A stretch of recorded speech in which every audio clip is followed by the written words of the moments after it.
কৃষক হারানের স্বপ্ন। হারান চাচা ছিলেন এক সাধারণ কৃষক। ছোট্ট একটা জমি, দুটো গরু আর একটা কুঁড়েঘর, এটাই ছিল তার সম্বল। কিন্তু তার চোখে ছিল বড় স্বপ্ন।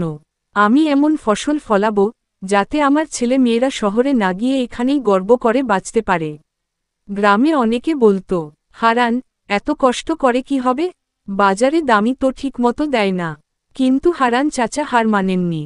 নতুন পদ্ধতিতে চাষ শিখলেন, জৈবসার ব্যবহার শুরু করলেন, ফসলের রকমফের করলেন। নিজে না খেয়ে জমিতে খাটলেন।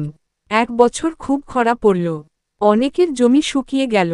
কিন্তু হারানের জমি সবুজ ছিল, কারণ সে আগে থেকেই জল ধরে রাখার পদ্ধতি শিখেছিল। তার ফসল বাজারে সবচেয়ে ভালো দাম পেল। লোকেরা তখন তাকে জিজ্ঞেস করল, তুমি পারলে কিভাবে? হারান চাচা হেসে বললেন, মাটি যদি মাকে বলো, আর নিজের ঘাম দিলে, সে তোমায় কখনো ঠকায় না। তার ছেলে মেয়েরা এখন গ্রামের স্কুলে শিক্ষকতা করে, কেউ আবার তার সাথে জমিতে কাজ করে। হারানের স্বপ্ন সত্যি হল। কৃষক হওয়া মানে শুধু হাল ধরা নয়, নিজের শিকড়কে ভালোবাসা। গল্পের শিক্ষা, পরিশ্রম, ধৈর্য আর প্রকৃতির প্রতি ভালোবাসা থাকলে একজন কৃষকই সমাজের সবচেয়ে বড় উদাহরণ।